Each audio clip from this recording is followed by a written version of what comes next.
इस वीडियो के दो पार्ट्स हैं।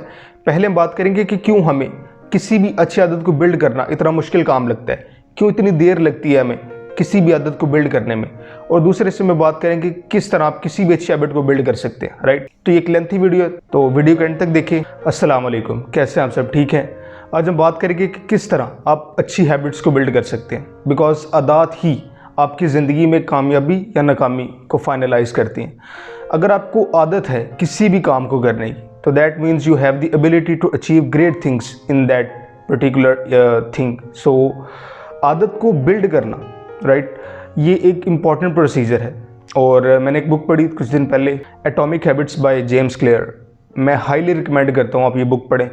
उस बुक से मैंने कुछ इंपॉर्टेंट पॉइंट्स पिक किए हैं और वो मैं आपसे शेयर करता हूँ। आप इस वीडियो के एंड तक देखें एंड आई एम श्योर आपके लिए बहुत कुछ होगा सीखने के लिए। So let's start. Book start में जेम्स क्लियर कहते हैं कि 1% रूल इज़ वेरी इंपॉर्टेंट। अब 1% रूल क्या होता है? 1% रूल ये है कि अगर आप डेली खुद को 1% बेहतर करें तो eight the end of year आप खुद को 37 टाइम्स बेहतर कर चुके होंगे। It's all about compounding effect. अब कंपाउंडिंग इफेक्ट क्या है? इट्स लाइक आप छोटी छोटी चीज़ों को डेली कलेक्ट करें। लेट्स से कि आपने डेली 10 रुपये जमा करने शुरू किए, eight the end of the year आपके पास 3650 रुपये होंगे, राइट, 3650 रुपीज़। लेकिन डेली तो आपने 10 रुपीज़ जमा किए, राइट। तो this is called compounding effect, because remember habits are the compound interest of self improvements. आपको कंटिन्यूसली इंप्रूव करना होता है खुद को, then your habits are going to change your life in a positive way, right. ऐसे नहीं हो सकता कि ओवरनाइट आप सारी की सारी आदत को चेंज कर लें और अपनी ज़िंदगी को ट्रैक पे लें। आपने अगर किसी भी आदत को छोड़ना है, बुरी आदत को, तो आपको उस बुरी आदत को जितना अरसा लगा है बनाने में, उसका हाफ तो लगेगा छोड़ने में, राइट। किसी भी आदत को छोड़ना और नई आदत को बिल्ड करना एक मुश्किल प्रोसेस होता है, राइट, क्योंकि बुरी आदत को कंटिन्यू रखना एक आसान काम है और अच्छी आदत को बिल्ड करना एक मुश्किल काम है।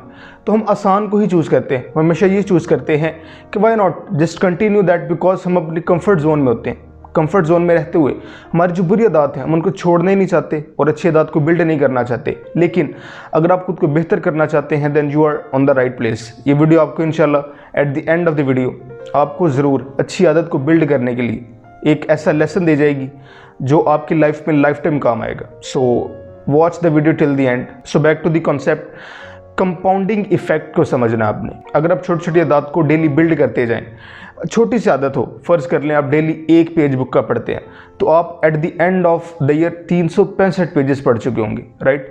और ये आसानी से 2-3 बुक्स बन जाती हैं, right, because remember time magnifies the margin between a success and a failure. तो जो टाइम है वो बहुत इंपॉर्टेंट किरदार अदा करता है आपकी किसी भी हैबिट को बिल्ड करने में या किसी भी हैबिट को छोड़ने में।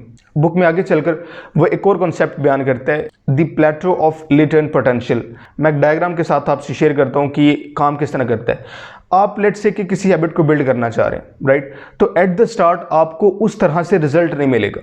होना तो ऐसा चाहिए कि जितनी आप एफर्ट करते हैं उतना ही आपको रिजल्ट मिलना चाहिए, राइट। लेकिन होता क्या है कि एट द स्टार्ट आपको एफर्ट बहुत ज़्यादा करनी पड़ती है और उसका रिजल्ट बहुत कम शो हो रहा होता है। लेट्स से कि आप कुछ नया सीखना चाहते हैं, तो आपको स्टार्ट में एफर्ट ज़्यादा लगेगी और रिजल्ट कम आएगा।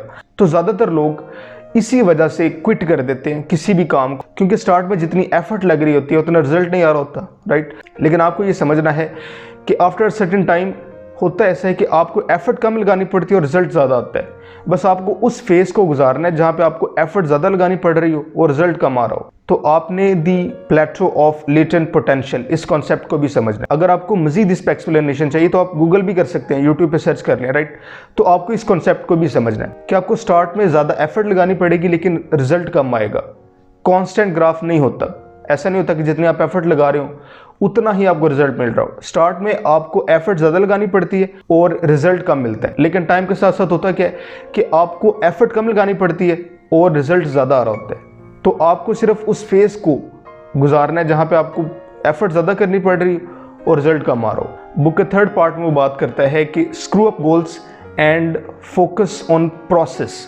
वो कहते हैं कि अक्सर होता क्या है, किसी भी फेल बंदे के और कामयाब बंदे के गोल सेम होते हैं लेकिन उनका प्रोसेस डिफरेंट होता है। तो आपने गोल्स को सिर्फ सेट करना है और सेट करने के बाद आपने प्रोसेस को बेहतर करना है कि उस गोल तक पहुंचने के लिए जो आपको प्रोसेस है वो कैसे। लेट्स से कि आप बुक रीडिंग हैबिट बिल्ड करना चाह रहे हैं, तो कोई भी बंदा जो बुक पढ़ना चाहता है उसको क्या करना चाहिए, उसको एक बुक अपने पास रखनी चाहिए सोने के वक्त अपने बेड के करीब, ताकि उसे उठ के जाना ना पड़े कहीं पर बुक लेने के लिए।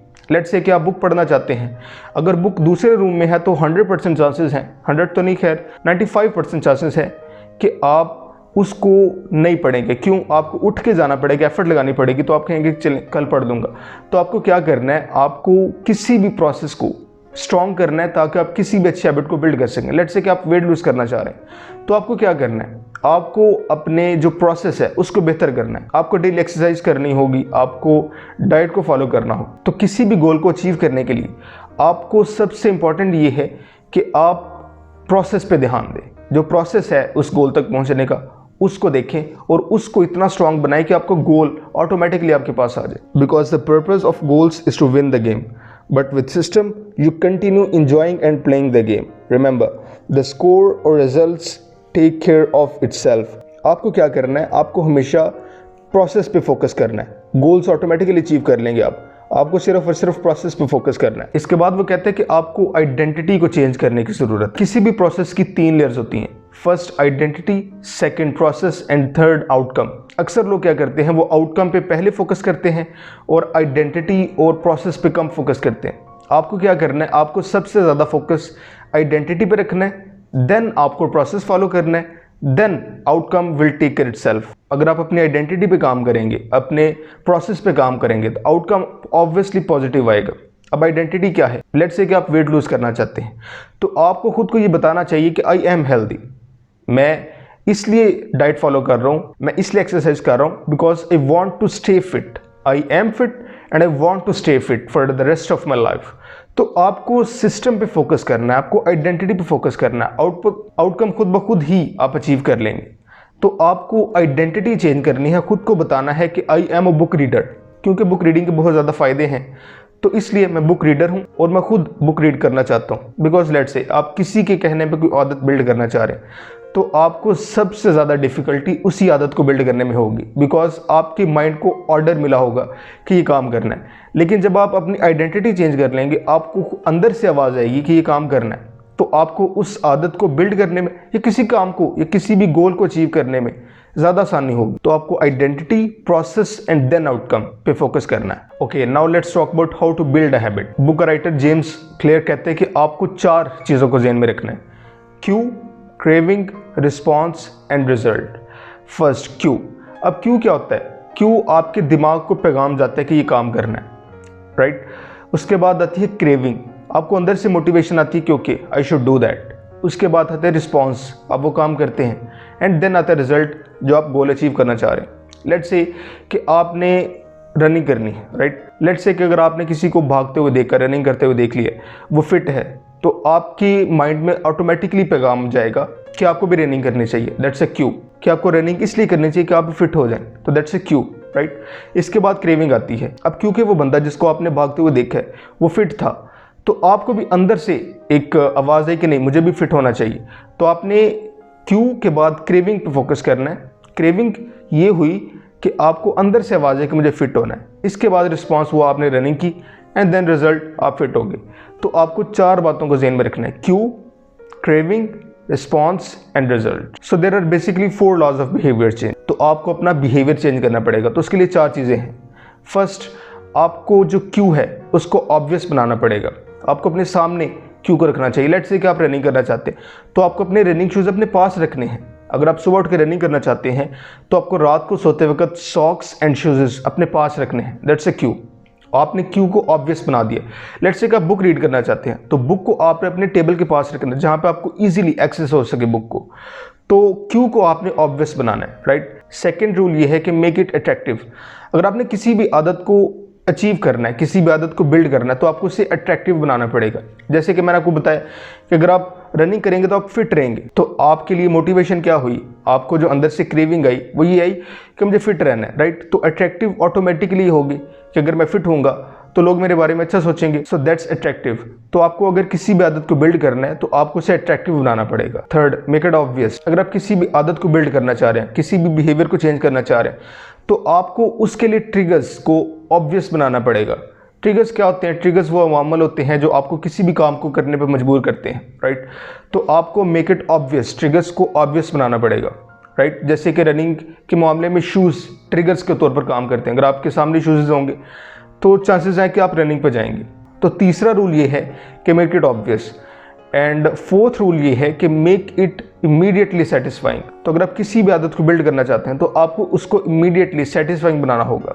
आपको उसको अट्रैक्टिव भी बनाना है और सेटिस्फाइंग भी बनाना है। लेट्स से कि आपने 1 घंटा एक्सरसाइज की, तो 1 घंटे की एक्सरसाइज के बाद आपको इनाम के तौर पर, ट्रीट के तौर पर आप कुछ भी यूट्यूब पे देख लें जो आपको इंटरेस्टिंग लगता हो, राइट? अपने या कोई भी ऐसा काम जो आपको पसंद हो, ताकि आपको नेक्स्ट टाइम ये काम करने में, एक्सरसाइज करने में मोटिवेशन मिले।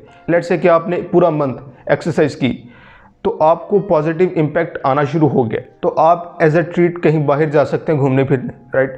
तो आपको किसी भी आदत को बिल्ड करने के लिए, किसी भी बिहेवियर को चेंज करने के लिए क्या करना होता है? 4 स्टेप्स फॉलो करने हैं। Make it obvious, make it attractive, make it easy and make it immediately satisfying. किसी भी आदत को बिल्ड करना चाहते हैं तो आपको 4 प्रोसेसेस पे फोकस करना है। क्यू को आप ऑब्वियस बना दें, क्रेविंग को आप अट्रैक्टिव बना दें, रिस्पॉन्स को आप ईजी बना दें और रिजल्ट को आप सेटिस्फाइंग बना दें। अब बुरी आदत को छोड़ने के लिए भी आपने सेम काम करना है, लेकिन उल्ट। क्यू को आपने इनविजिबल बना देना है, आपने क्रेविंग को अगली बना देना है, आपने रिस्पॉन्स को हार्ड बना देना है और आपने रिजल्ट को अनसेटिस्फाइंग बना देना है। तो आपको इन 4 प्रोसेस पर फोकस करना पड़ेगा। किसी भी आदत को बिल्ड करना है या किसी भी बुरी आदत को छोड़ना है, 4 चीज़ों को याद रखना है: cue, craving, response and result. So that's the process जो आपको फॉलो करना चाहिए। I hope you like the video. और कुछ दिनों बाद मैं एक और वीडियो भी अपलोड करूंगा जिसमें आपको बताऊंगा कि how to stick to good habits.